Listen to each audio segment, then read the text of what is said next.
لله نحمده ونستعينه ونستغفره ونعوذ بالله من شرور أنفسنا ومن سيئات أعمالنا من يهده الله فلا مضل له ومن يضلل فلا هادي له وأشهد أن لا إله إلا الله وحده لا شريك له وأشهد أن محمدا عبده ورسوله صلى الله تعالى عليه وعلى آله وصحبه وسلم تسليما كثيرا أما بعد رب اشرح لي صدري ويسر لي أمري واحلل عقدة من লিসানি يفقهوا قولي। সম্মানিত শ্রোতা ও দর্শক মণ্ডলী, আল্লাহ রাব্বুল আলামিনের যাবতীয় প্রশংসা যে আল্লাহ রাব্বুল আলামিন আমাদের সার্বিক কল্যাণের মালিক, তার পক্ষ থেকে সমস্ত রকমের কল্যাণ নেমে আসে। আল্লাহ রাব্বুল আলামিন যা চান তাই হয়ে থাকে। আল্লাহ রাব্বুল আলামিনের কাছে যারা ভালো চায় তাদেরকে আল্লাহ ভালোর তৌফিক দিয়ে থাকেন। যারা অনিষ্ট থেকে আশ্রয় কামনা করে তাদেরকে আল্লাহ রাব্বুল আলামিন আশ্রয় দিয়ে থাকেন। সালাত এবং সালাম আমাদের প্রিয় নবী শেষ নবী মুহাম্মদুর রাসূলুল্লাহ সাল্লাল্লাহু আলাইহি সাল্লামের উপর, যিনি ভালো চেয়েছেন এবং মন্দর অনিষ্ট থেকে আশ্রয় কামনা করেছেন এবং এই সুন্নত ছেড়ে গেছেন তার উম্মতের মাঝে। আমাদের ধারাবাহিক প্রশ্ন উত্তর পর্ব প্রতি বৃহস্পতিবারে আজকেও ঠিক ওইভাবেই আমরা শুরু করতে যাচ্ছি ইনশাআল্লাহ তাআলা। আজ পহিলা জমাদাস সানি 1442 হিজরি মোতাবেক 14 জানুয়ারি 2021। আলোচনা বা প্রশ্ন উত্তর শুরু করার পূর্বে মূসা আলাইহিস সালাতু সালাম যে দোয়া করেছিলেন রব্বুল আলামিনের কাছে, একটি গুরুত্বপূর্ণ দোয়া, যে দোয়া সূরা তাহার আয়াত নম্বর 25 থেকে নিয়ে রয়েছে 26, 27, 28 পর্যন্ত। যেই দোয়াটি একটু আগে আমি তিলাওয়াত করলাম, পাঠ করলাম, রব্বি ইশরাহ লি সাদরি ওয়া ইয়াসসির লি আমরি ওয়াহলুল উকদাতাম মিন লিসানি ইয়াফকাহু কওলি। এই দোয়াটি সম্পর্কে অনেকে মনে করেন যে এই দোয়া শুধু যাতে করে আমি সুন্দর বলতে পারি, সুন্দরভাবে উপস্থাপনা করতে পারি, সুন্দরভাবে আমার মনের কথাকে ফুটিয়ে তুলতে পারি, এই জন্য দোয়া। না, এমনটা নয়। আসলে আজকে এই দোয়ার তাৎপর্য বা তার সাথে গুরুত্ব, উপকারিতা এবং এই দোয়া যে আমাদের সার্বিক সমস্যার সমাধানে অত্যন্ত গুরুত্বপূর্ণ ভূমিকা রাখে, শুধু অর্থটি বুঝে অন্তরে নিয়ত রাখতে হবে যে আমি এই নিয়তে এই দোয়া করছি। তাহলে দেখা যাক এই দোয়ার তরজমা বা অর্থ। আল্লাহ রাব্বুল আলামিন বলছেন মূসা আলাইহিস সালামের ভাষায়, কালা, তিনি বললেন, রব্বি ইশরাহ লি, হে আমার প্রতিপালক, ইশরাহ লি সাদরি, আমার বক্ষকে খুলে দাও, আমার সিনাকে উন্মুক্ত করে দাও, প্রশস্ত করে দাও। এটি একটি দোয়া।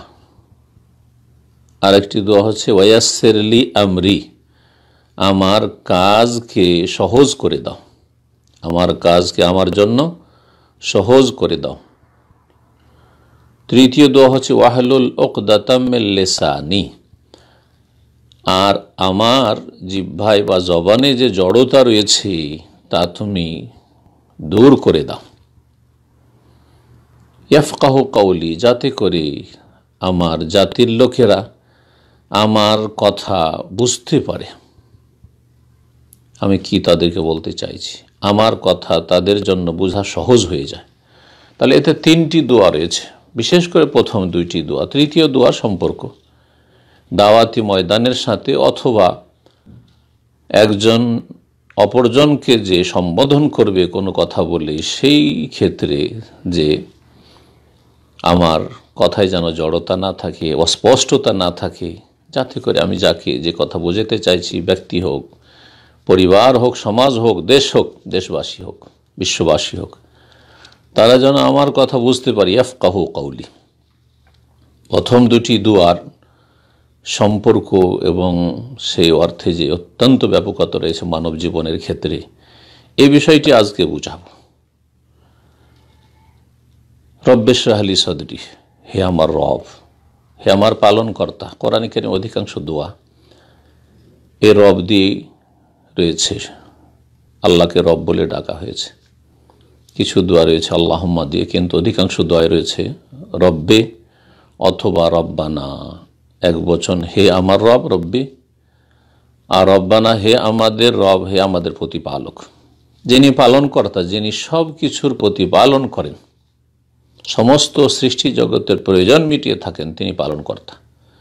তাকে সম্বোধন করে দেখি বান্দা দোয়া করছে, আল্লাহ শিখাচ্ছেন, ইশরাহ লি সদরি, আমার বক্ষকে উন্মুক্ত করে দাও, প্রশস্ত করে দাও। এই বক্ষ বলতে মানুষের হৃদয়, কলবকে বোঝানো হয়েছে, যা আমাদের ভিতরের অবস্থাকে বুঝিয়েছে। ইশরাহ লি সদরি, আমার ভিতরের অবস্থাকে প্রশস্ত করে দাও, যেন আমার ভিতরে কোনো রকমের জীবনে সংকীর্ণতা, আমার ব্যক্তি জীবনে, মানসিক ক্ষেত্রে, শারীরিক ক্ষেত্রে, আভ্যন্তরীণ ক্ষেত্র যে রয়েছে প্রতিটি মানুষের, এতে যেন কোনো রকমের সংকীর্ণতা না থাকে, প্রশস্ত করে দাও আল্লাহ, ভিতরের অবস্থাকে প্রশস্ত করে দাও।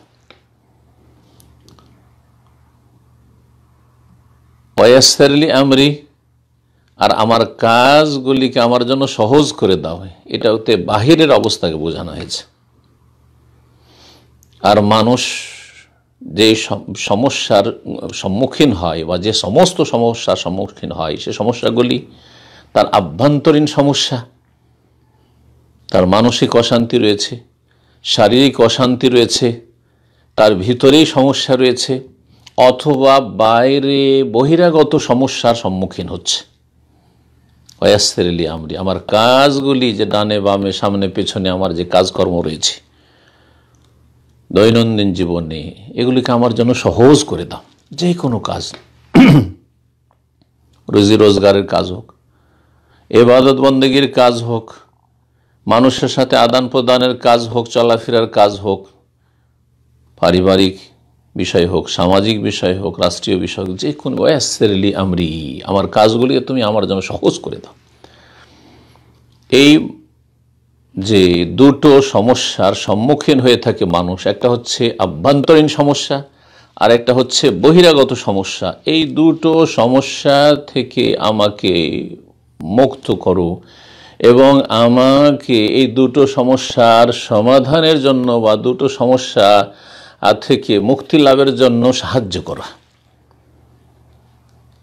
অন্তরকে প্রশস্ত করে দেওয়ার মাধ্যমে ভিতরের সমস্যাগুলি তুমি দূর করে দাও, আর আমার কাজগুলি সহজ করে দেওয়ার মাধ্যমে বহিরাগত যে সমস্ত সমস্যা হতে পারে সেগুলি থেকে আমাকে উদ্ধার করো, বা সেগুলির মোকাবেলা করে আমাকে, মোকাবেলা কথাটি যদিও বাহ্যিক অপছন্দনীয় কথা, কিন্তু সেই উদ্দেশ্য নাই, সেসব সমস্যার সম্মুখীন যে আমাদেরকে হতে হচ্ছে সেই ক্ষেত্রে আল্লাহ আমার জন্য সহজ করে দাও। আশা করি বিষয়টি বুঝতে পেরেছেন যে কত গুরুত্বপূর্ণ দোয়া।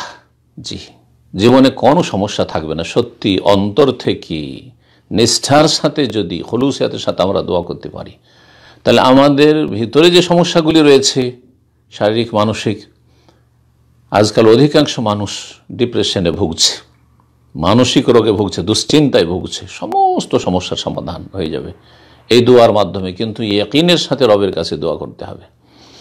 বাইরের যতগুলি সমস্যার শেষ নাই। জি, বাইরে বেরোলে সমস্যার সমস্যা, ফিতনা আর ফিতনা, জি, কাজে বাধা আর বাধা, বিরোধিতা, শত্রুতা।